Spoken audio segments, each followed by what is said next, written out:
Good evening, church, or whatever time it is that you are listening to this. I just want to inform you that the audio that you are listening to for the sermon, The Quiet Riot, unfortunately became distorted for the first 20 minutes of the sermon. And so you missed the first 20 minutes of the sermon as you listen to this audio file. However, I think you will be blessed as you hear it, as the Lord will do His work in the preaching of His Word.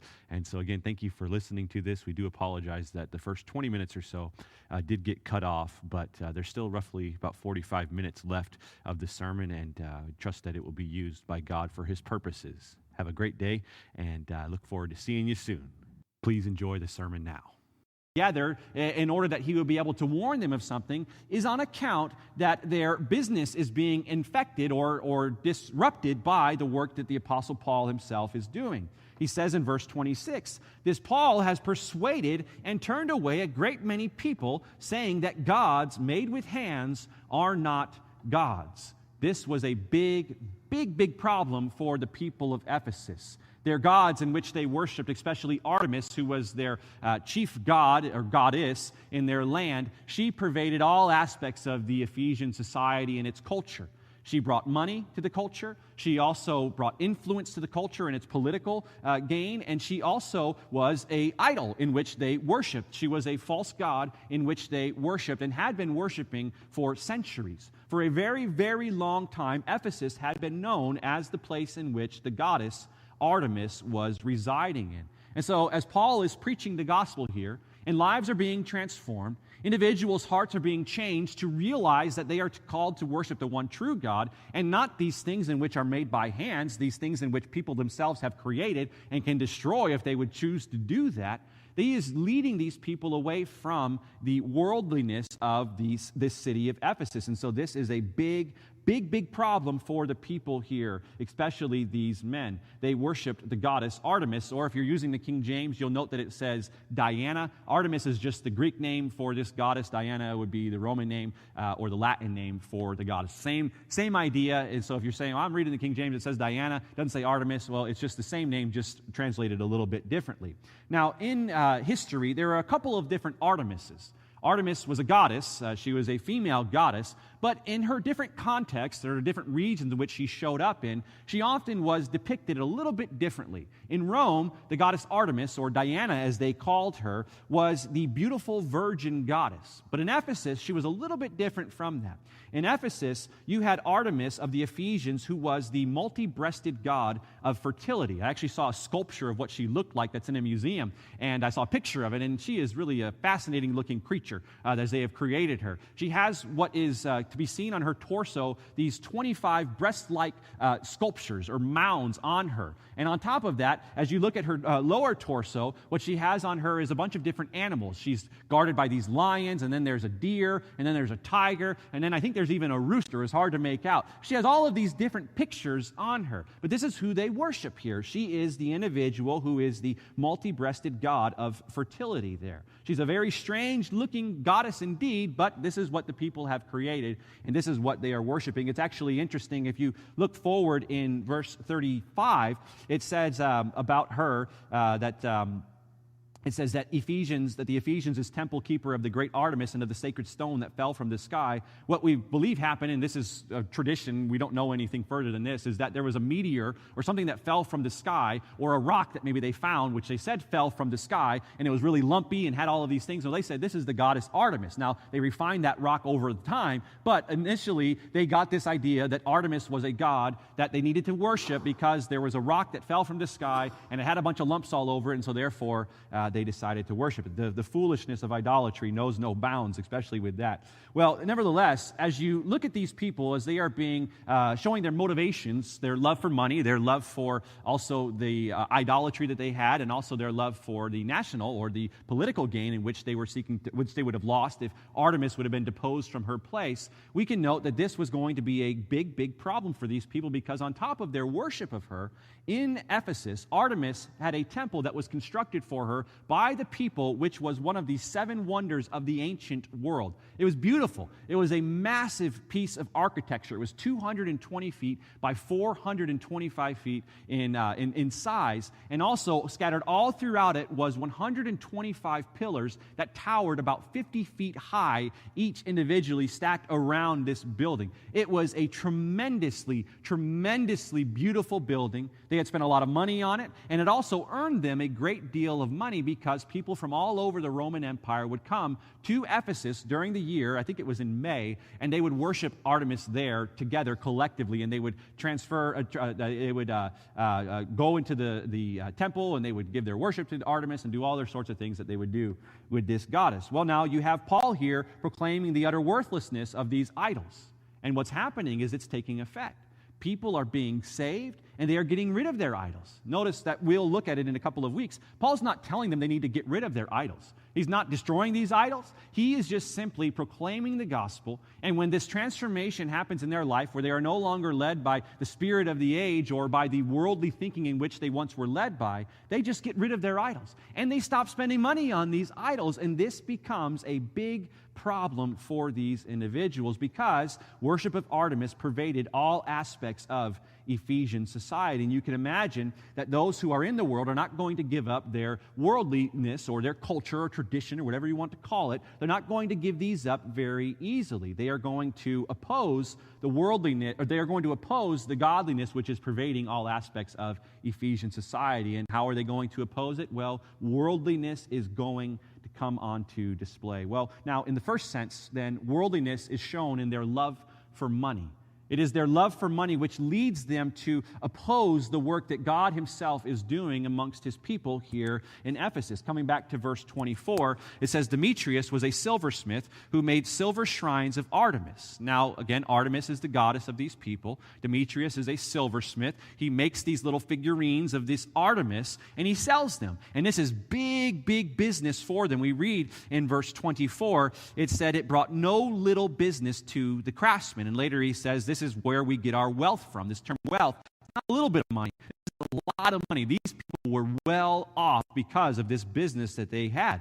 And so Demetrius, he's taking account of his idols that he has made up for Artemis. He makes them in, they have, sort of a smaller size one, which you can bring to your home and you can worship Artemis there. They probably have some larger sizes for the more wealthy individuals. They have these little silver ones where you can wear around your neck as an amulet, which will protect you as the goddess Artemis is going to protect you as you're wearing her around your neck. And they still made some that you could offer up to her temple, which, you buy it, you place it in the temple, and what actually ended up happening is when they got too many, the priests would just take those goddesses, they'd melt the silver down for the scrap, and then they just repeat the process over and over and over again. Well, this is what this man Demetrius does, and he is probably a guild leader, or in our day, a union leader of the craftsmen in his town. And he's saying, guys, I've been checking my books, and I've been looking at my inventory, and I've got way too many Artemises than I should have normally around this time of the year. It's probably around the time of May, which is when the goddess worship of Artemis, which would have taken full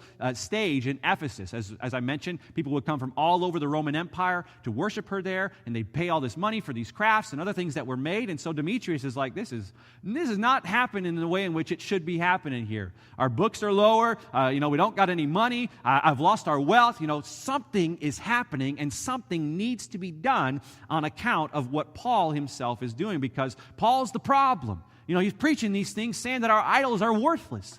He's saying, these things that we make with our hands, which we end up melting down later to just remake with our hands again, these things are worthless. Well, they're worthless. You made them. What do you can't make anything lasting. You can't make anything worthwhile. And yet he just says, man, that from this business we have our wealth. Now, what the problem is here is that they are finding themselves on the route of bankruptcy, really. They have no money left because the people are just they're not buying anything any longer. And as we know, worldliness often shows itself in love for money. In this love for money, individuals will do anything that they can in order to receive what is theirs. There's this idea that you see it oftentimes. I watched this television show called First 48, where it covers murders throughout the world or throughout the localized United States, and people are often killed for like $20. Individuals are just killed because this love of money, this idea of this is mine, you can't have it, it's mine, it's mine, it's mine, just pervades the sinful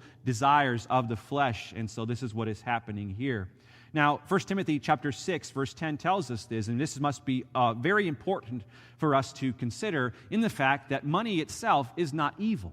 Money itself is not sin. In fact, God gives money in order that we will be able to use it for His purposes. Money in and of itself is not sin. Being rich in and of itself is not sinful. 1 Timothy chapter 6, verse 10 says, "For the love of money is a root of all kinds of evils." As we will see here, their love for money will lead them to start a riot against the church as they are in Ephesus. They look for Paul, they don't find him, but they find two other believers. Their love for money leads them to really bring about a lynching party for the Christians in that society in which they live. But not only that, their worldly motivations also consist in their love for idols. And their love for idols, that is, things in which men create to take place of the one true and only God who has created all things, even the individuals who themselves are creating these false gods. These individuals have this idolatry in which they will not give up. They will not give up these images in which they choose to worship. And in our day, while we don't often see idol worship in our society in which we live in here in America, culturally speaking, everyone has something in which they are refusing to give up for God. They're refusing to give it up. No, this is mine. God, mind your business. This is mine. I'm not getting rid of it. You need to just go and, figure out something else to do during this time. It's this idea that says, I don't need God. God, I don't want you. God, get out of my life. I am going to worship this thing. And these people had these idols. They had these idols. And, what are you to make of an idol? What are we to think about when we think of idols? We often say, well, what's an idol? Who cares? Who cares about an idol? Well, what does God make of these idols? What does God think of these idols when He sees His people making them or sees individuals who are His creation making them? Jeremiah 16, verse 20 says, "Can man make for himself gods?"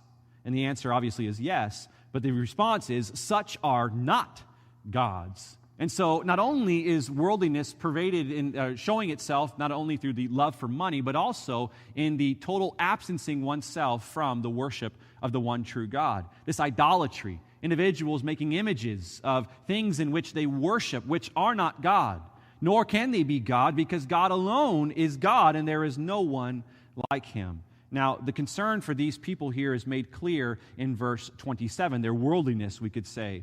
He says, there is danger not only that this trade of ours may come into disrepute, meaning we're not going to have any money anymore, but also that the temple of the great goddess Artemis may be counted as nothing, and that she may even be deposed from her magnificence. There's this problem here. They're saying this God that Paul is proclaiming, he's overtaking the superiority that the goddess Artemis has. How is this right? We need to do something about this. We can't have this taking place.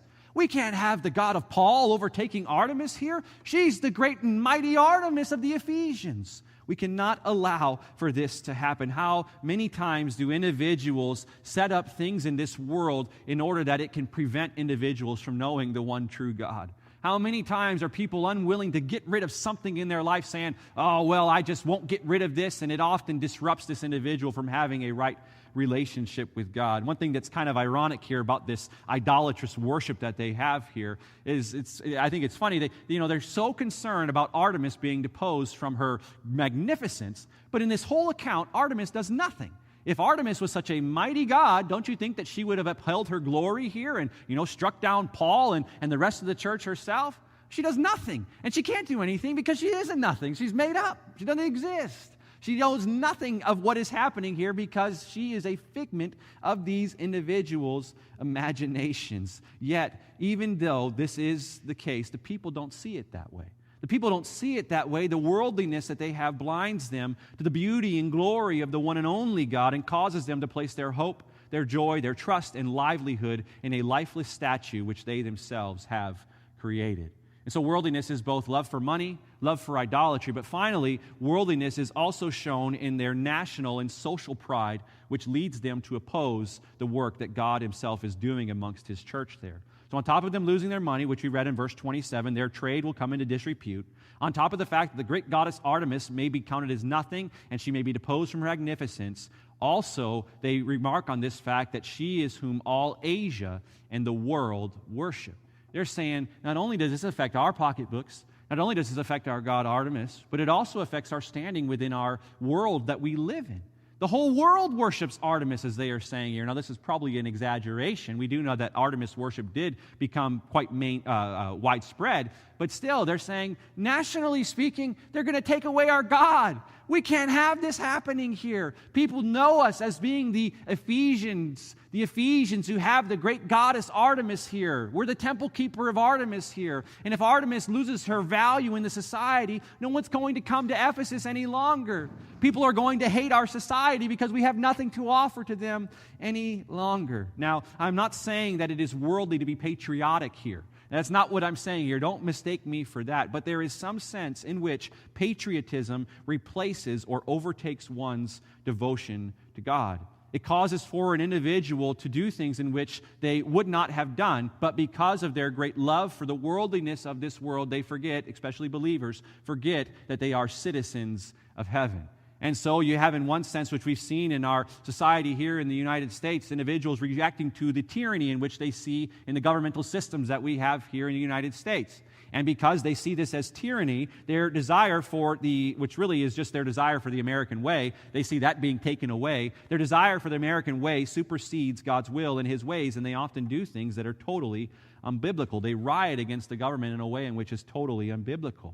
Now, here in Ephesus, if the Artemis worship is on the decline, if it affects the economy, religious life, and the political and social life of the city, this is going to be a big, big problem for these individuals. We see their motivation for their things in which they perceive to have great value in their lives being wrapped up in these things. And what we're going to see in just a few moments is that this worldly motivation is going to lead into a worldly behavior that causes a riot that cannot be stopped. They're just going nuts. They go crazy, and that's always what happens when individuals do not get their way and their worldliness pervades their minds. They always act in an irrational way, and its behavior is shown to us beginning at verse 28. But before we consider that, I want us to say something here.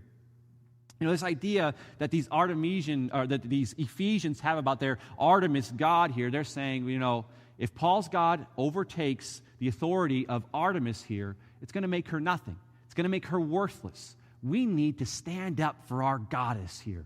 We need to do this for our goddess here because she's going to be deposed from her magnificence. This is worldly thinking at its finest. Why? Because it totally absences the fact that there is only one true God.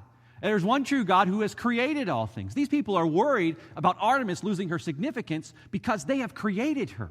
They've created this goddess, and so they don't want her to lose her significance. On the contrary, for us as believers, if we are to think biblically about God, even if we were the last church, local church, ever to exist right here in the earth, if some 50 of us or 25 of us, however many of us, if we were the last people on earth to worship God, and the rest of the world began to worship Artemis again, or the Muslim God, or whomever, whatever God that you want to pick, it would not change for a single second how truly miraculous and powerful and awesome and mighty that our great God is. It wouldn't change anything about God.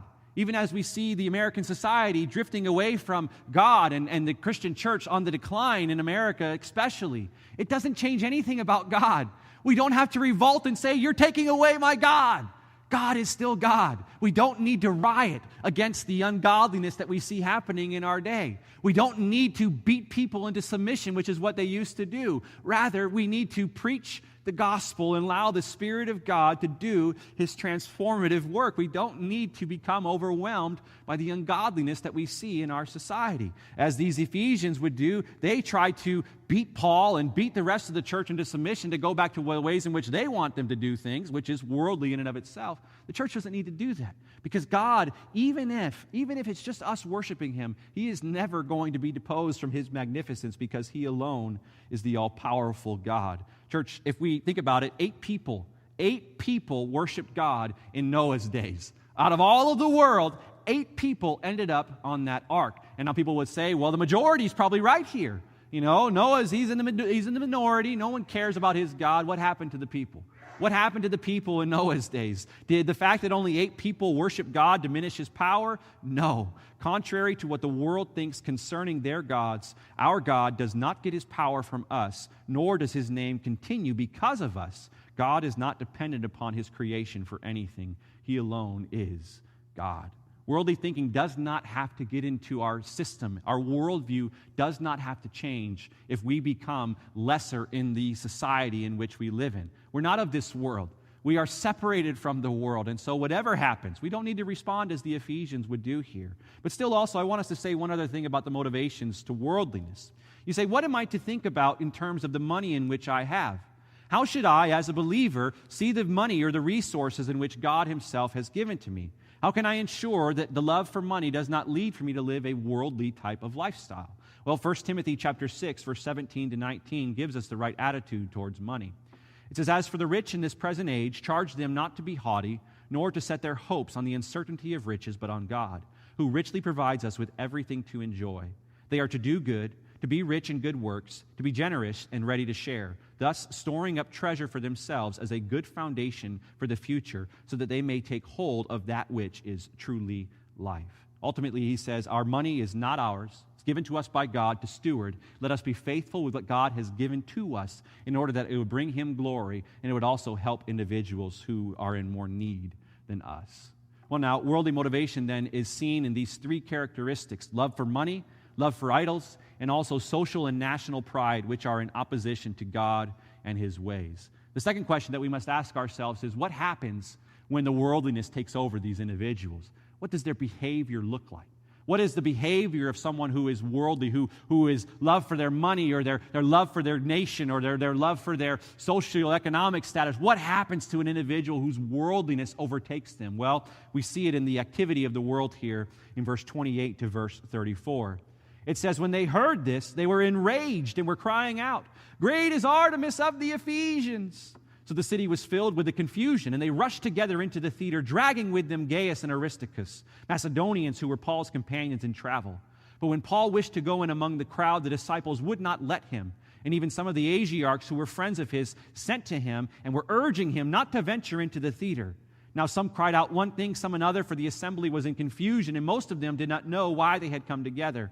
Some of the crowd prompted Alexander, whom the Jews had put forward, and Alexander, motioning with his hand, wanted to make a defense to the crowd. They recognized that he was a Jew. For about 2 hours they all cried out with one voice, great is Artemis of the Ephesians.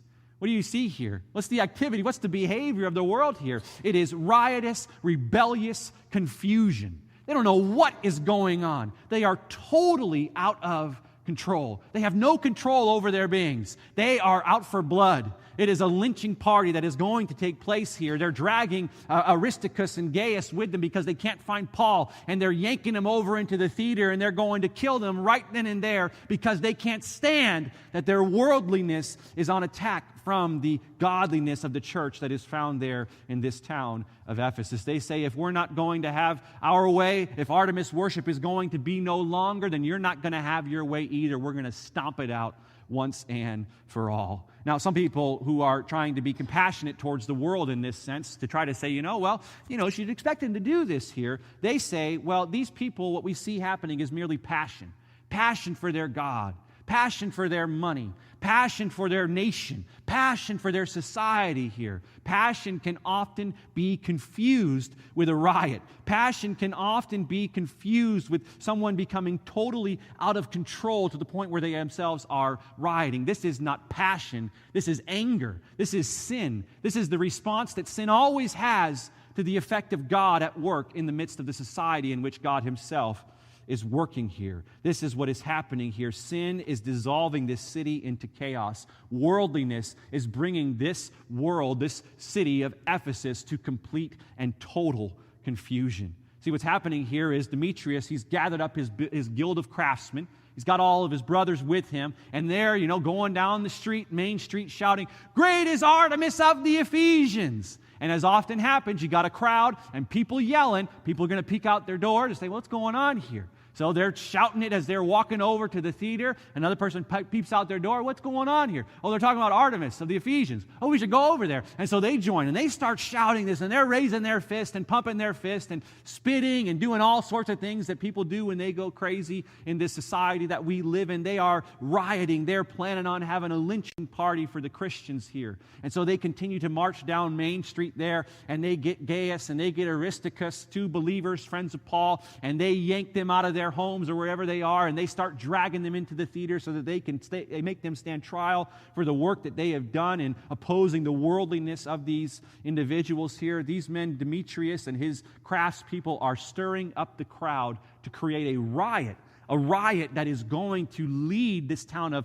Ephesus to overcome the work that God himself is doing. Now, this is generally true. If you look at any riot or any mob mentality, this is how it always looks. It starts with a couple people getting really angry. They start shouting. They make their voice really big. A number of other people come, and then they get this large number, and so they become very intimidating, and you're supposed to be scared of them, and you're supposed to run away from them and hide from them. It's always mob mentality, always by intimidation, in which they seek to subvert their will on individuals. When there is a crowd, you will have people who will follow them. They'll be screaming, they're hollering, other people are joining them. This is a full-fledged protest that is happening here in this town of Ephesus. And we can see the severity of it in verse 30 and also in verse 31. Paul himself didn't get caught up in this protest. Paul himself was somewhere else at this time. We don't know where exactly. He was in Ephesus at somewhere, someplace. And he got news that Gaius and Aristarchus, his two friends, his traveling companions, had been snatched up by this lynching party, by this protest that was happening. And so Paul is like, I need to go stand with my brothers here. I'm not going to let them be opposed when I am the one who is, the leader of the church. I'm not going to let my sheep become scattered as he is, the under shepherd to the chief shepherd in his church. And so he wants to go to them. But what happens is, we read in verse 30, it says, but when Paul wished to go in among the crowd, the disciples would not let him. His other brothers and sisters in the Lord said, Paul, you can't get involved with this here. There's thousands of people here. They're out for blood. If you go in there right now, they're going to kill you. They are going to rip you to pieces. You're not going to live any longer. We need you here in the church. And so the believers are holding Paul back. And on top of that, some of Paul's friends within the Roman government, the Asiarchs in verse 31, they sent to him and were urging him not to venture into this theater. They realize they're thinking rationally here, and they say this is a bad situation for the Apostle Paul to get himself into. These Asiarchs were high-ranking government officials that Paul somehow became acquainted with. They cared for his safety, and they say, Paul, stay back. Just let this play out. You do not want to become involved in this. And so Paul himself stays back. As we continue to follow this protest as they are going along in verse 32 and into the latter portion of verse 34, we see that this protest ends up making its way into the theater of Ephesus. Now, this theater is not like a movie theater. It's an outdoor amphitheater, much like the Hollywood Bowl. If you've ever been to the Hollywood Bowl, I looked it up. It has a capacity of 17,500 seats in it. This theater was larger than that. It had a capacity of about 25,000 seats. So it's about 40% larger than the Hollywood Bowl. This theater is packed with individuals. They've all been following from the town square, and they're making their way in there, and they're screaming, and they're shouting. And in these amphitheaters, you would have had the town clerk where he worked, and you would also have the proconsuls, the government officials there who helped upkeep the laws, and the police officers and everyone. And so they all march into the theater here, and it's just a full-fledged riot at this point. In verse 32, it says, some are crying out one thing, some another. The assembly is in total confusion. And get this, most of them did not even know why they had come together. The total just rebellious, riotous confusion that often exists in the worldly sinful idolatry that comes on display in the life of both these Ephesians and also anyone who is anti-God and what God himself is seeking to do. This is a totally chaotic scene here. And so what happens is, you see these motivations and you see this behavior of the world. Well, there are some level-headed individuals in the world who are like, okay, we need to do something about this here because these people are losing their minds. These people are going to regret this. And so what happens is, in verse 33, it says, some of the crowd prompted Alexander, whom the Jews had put forward. And Alexander, motioning with his hand, wanted to make a defense to the crowd. But when they recognized that he was a Jew, for about 2 hours they all cried out with one voice, "Great is Artemis of the Ephesians." Well, as we have here, we see this example that Artemis, or not Artemis, that's the goddess, that they put forward this guy, Alexander. He's a Jew, not a believing Jew, an unbelieving Jew. And what's happening here is the unbelieving Jews in this society are trying to distance themselves from the church here. They don't want to be included in the riot. They don't want themselves to get lynched. So Alexander stands up at a podium probably much like this. And, imagine 25,000 people here, and he's waving his hand, and he's saying, hey, guys, I got something to say, And finally the people say, okay, this guy wants to talk to us. Let's hear what he's going to say. And they say, wait a second, this guy's a Jew. These Jews also don't believe in the idolatry that we ourselves believe in. We're just going to keep on shouting, great is Artemis of the Ephesians. Great is Artemis of the Ephesians. And you say, for 2 hours they scream this? For 2 hours? Luke's got to be exaggerating here. Go to any football game. Watch the Super Bowl today. There will be fans screaming for 3 hours straight, cheering on either the Chiefs or the Eagles, who are going to be in the Super Bowl in a little bit later time. It's not hard-pressed for us to see that these people were actually screaming and shouting for 2 hours this prayer or this chant that they had of great is Artemis of the Ephesians. So they become hoarse. They're screaming, shouting. They're so riotous in their behavior, lacking any sort of control whatsoever. This is totally the behavior of individuals who are worldly. They are individuals who act as fools because they live their lives in total opposition to God. Psalm chapter 14, verse 1 says, the fool says in his heart, there is no God. They are corrupt. They do abominable deeds. There is none who does good. These people show their worldliness in that they are angry, and so they riot. James 1, verse 20, for the anger of man does not produce the righteousness of God. Suffice it to say, rioting is antithetical to God and His ways. Rioting shows the worldliness of individuals who seek to enact vengeance on their own rather than leaving vengeance to God, which is alone His to repay. These people are worldly. They are worldly to the extreme. They are riotous in their behavior. And really, there's an account back in the Old Testament that actually mimics this or images this in 1 Kings chapter 18. Turn there with me because we're going to read a few of the verses here. 1 Kings chapter 18, verse 20 to verse 39 is a narrative about this prophet Elijah, who is finding himself in the midst of an idolatrous people who have rejected the God of Israel. And what they're doing is they're worshiping Baal. Baal was an idol of their day, and so there was this competition that was put out. This competition was, let's see who the real God actually is. Is it the God of our fathers, Abraham, Isaac, and Jacob? Or is it this Baal that you are worshiping here? And in the contrast between how these Baal prophets summon their Baal God or whomever he is, the contrast between how they summon this Baal God as it pertains to how Elijah calls upon God to do his work amongst the people is totally indicative of the worldliness, a worldly attitude that these prophets of Baal exude, and also of what these people in Ephesus are doing. And so I'll read it quickly so you can get the story. It says, so Ahab sent to all the people of Israel and gathered the prophets together at Mount Carmel. And Elijah came near to all the people and said, how long will you go limping between two different opinions? If the Lord is God, follow him, but if Baal, then follow him. And the people did not answer him a word. Then Elijah said to the people, even I only am left a prophet of the Lord, but Baal's prophets are 450 men. Let 2 bulls be given to us, and let them choose 1 bull for themselves and cut it in pieces and lay it on the wood, but put no fire to it. And I will prepare the other bull and lay it on the wood and put no fire to it. And you call upon the name of your God, and I will call upon the name of the Lord, and the God who answers by fire, he is God. And all the people answered, it is well spoken. Then Elijah said to the prophets of Baal, choose for yourselves the bull and prepare it first, for you are many, and call upon the name of your God, but put no fire to it. And they took the bull that was given to them, and they prepared it, and called upon the name of Baal from morning until noon, saying, O Baal, answer us. But there was no voice, and no one answered. And they limped around the altar that they had made. And at noon Elijah mocked them, saying, cry aloud, for he is a god. Either he is musing, or he is relieving himself, or he is on a journey, or perhaps he is asleep and must be awakened. And they cried aloud and cut themselves after their custom with swords and lances until the blood gushed out upon them.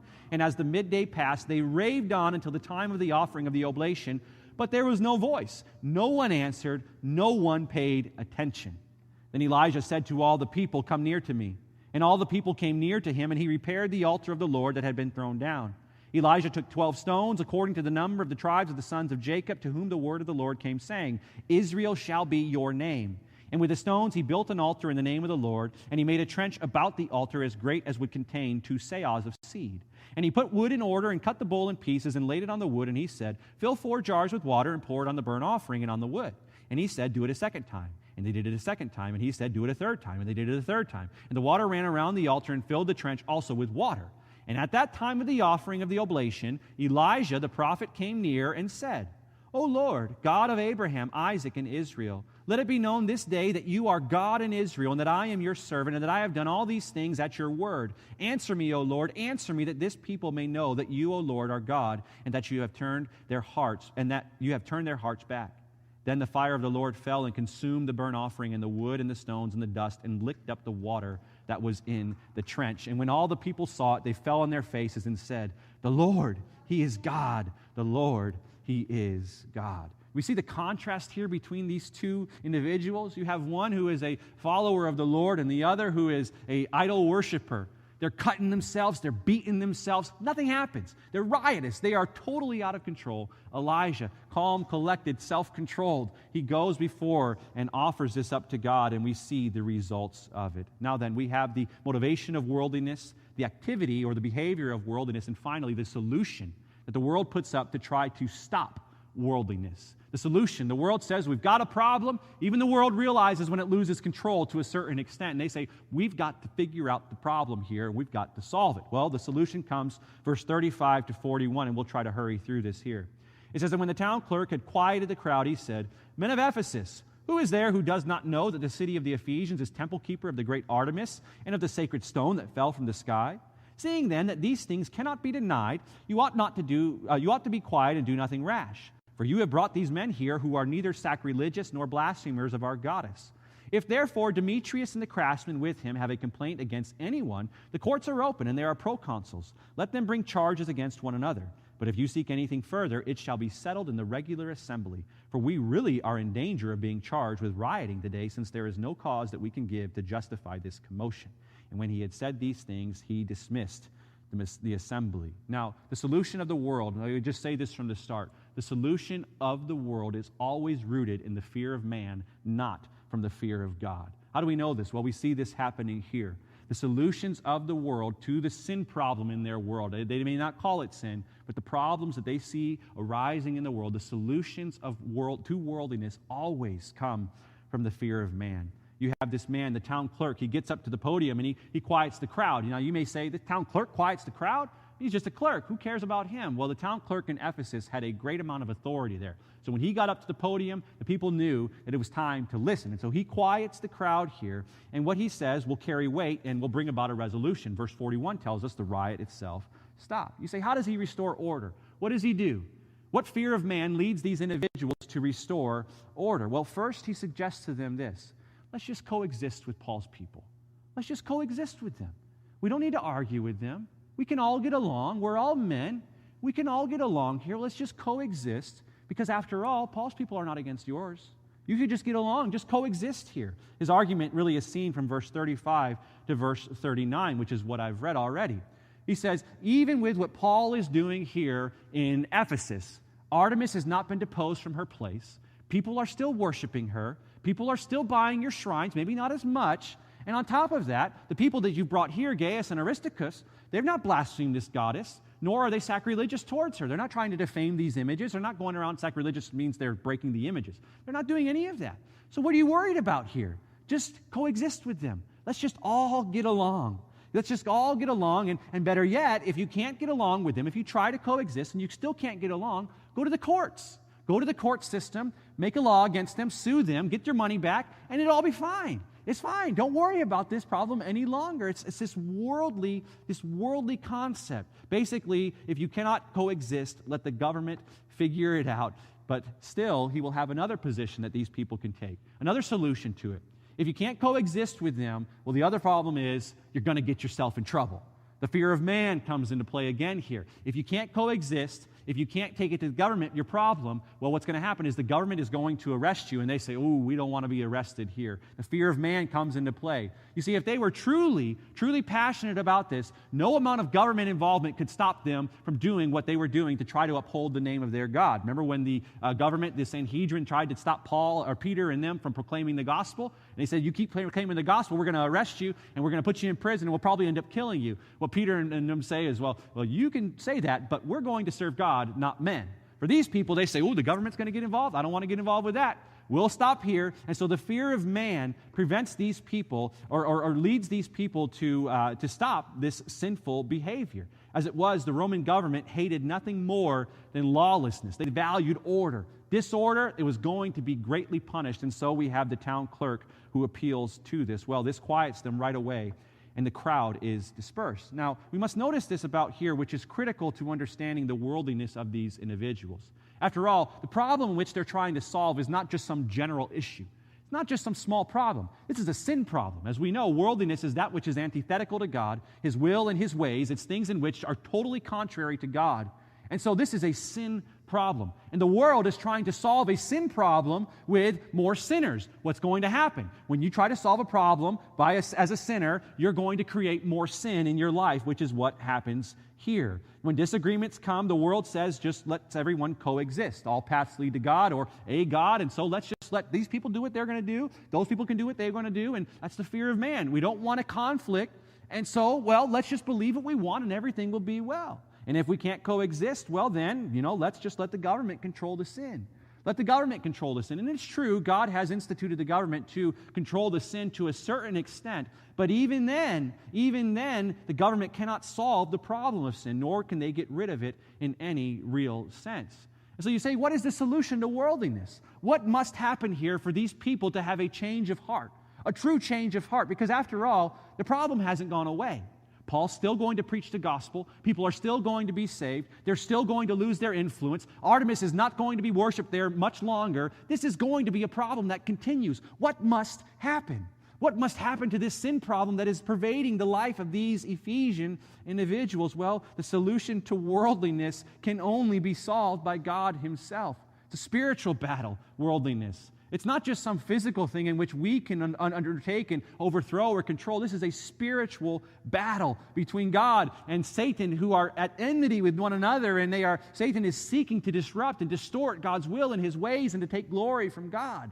If we are going to solve a worldliness problem, we cannot go to the world to do it because it's just going to create more sin. God Himself must take care of the sin problem in this world. And the reality is He has done this. God has done this, but the people don't see it.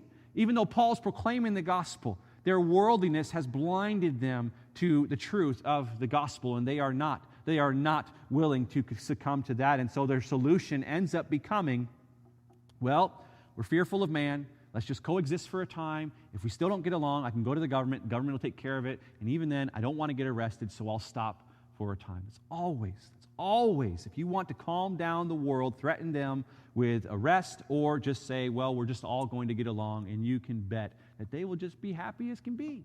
That's what Satan wants. Satan wants people to be just as happy as they can be, opposite of God Himself, of loving and knowing God Himself. And you say, why must we be careful to consider this truth today? Why must we be careful to consider this motivation to worldliness and the also behaviors of worldliness and the solution to worldliness? Why must we be always recognizing these characteristics in our world? Well, because while we are not of this world, we are still in this world.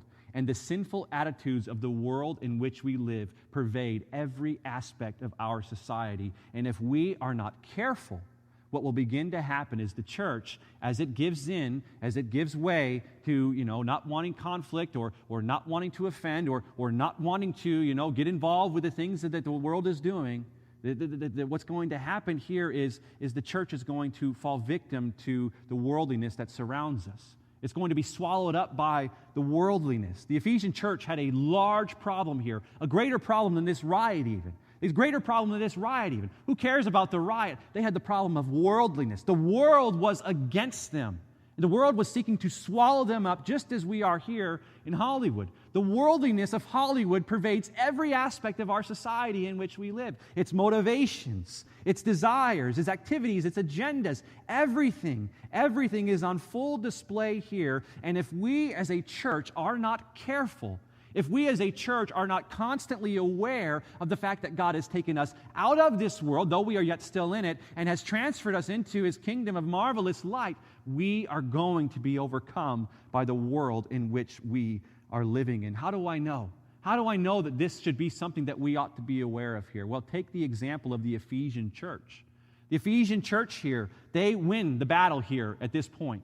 They win the battle here. Worldliness does not infect the church. 30 years later, some 30 years later, the worldliness of Ephesus overtook them. Look to what Christ says to them in Revelation chapter 2.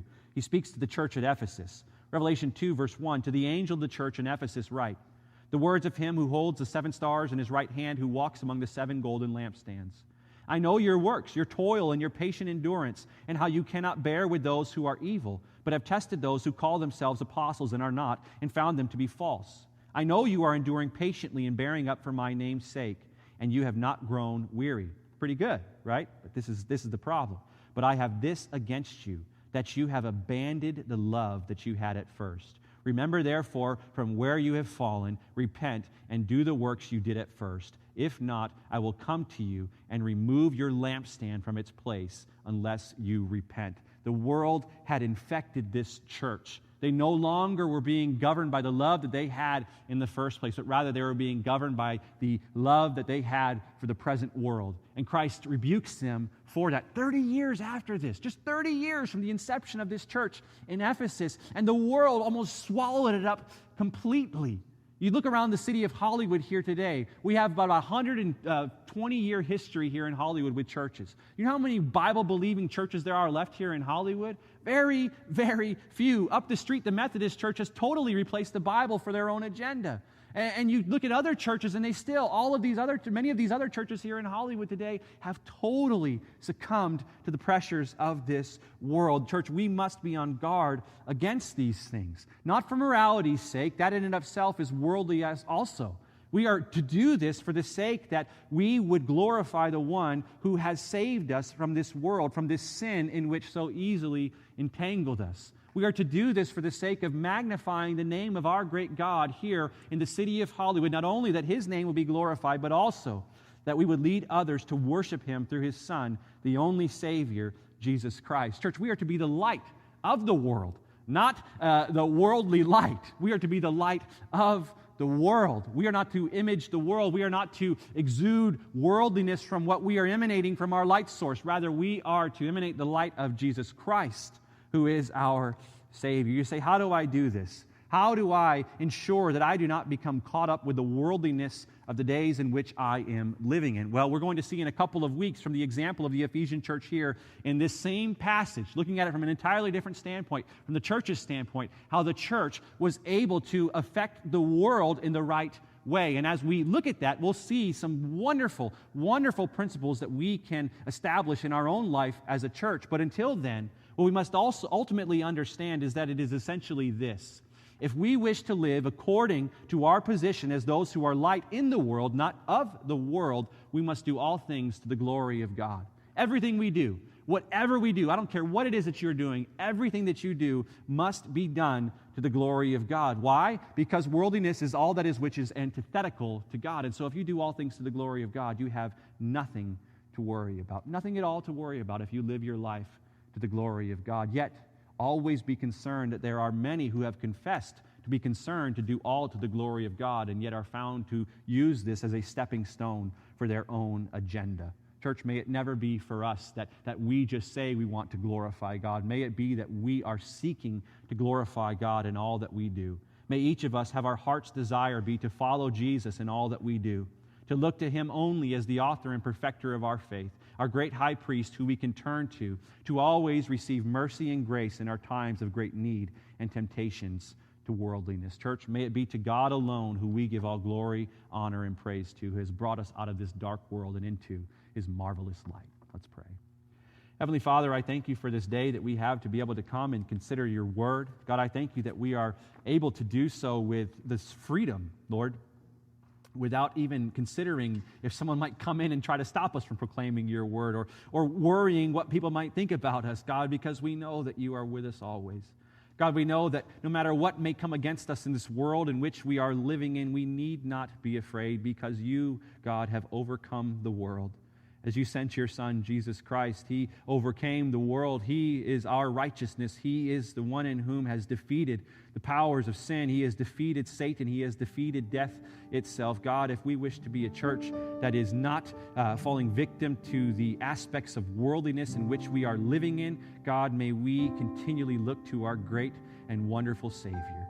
May we cherish him. May we seek him first. May we consider him always. God, would you lead us to always look to your Son, Jesus Christ. It's in his name I pray these things. Amen.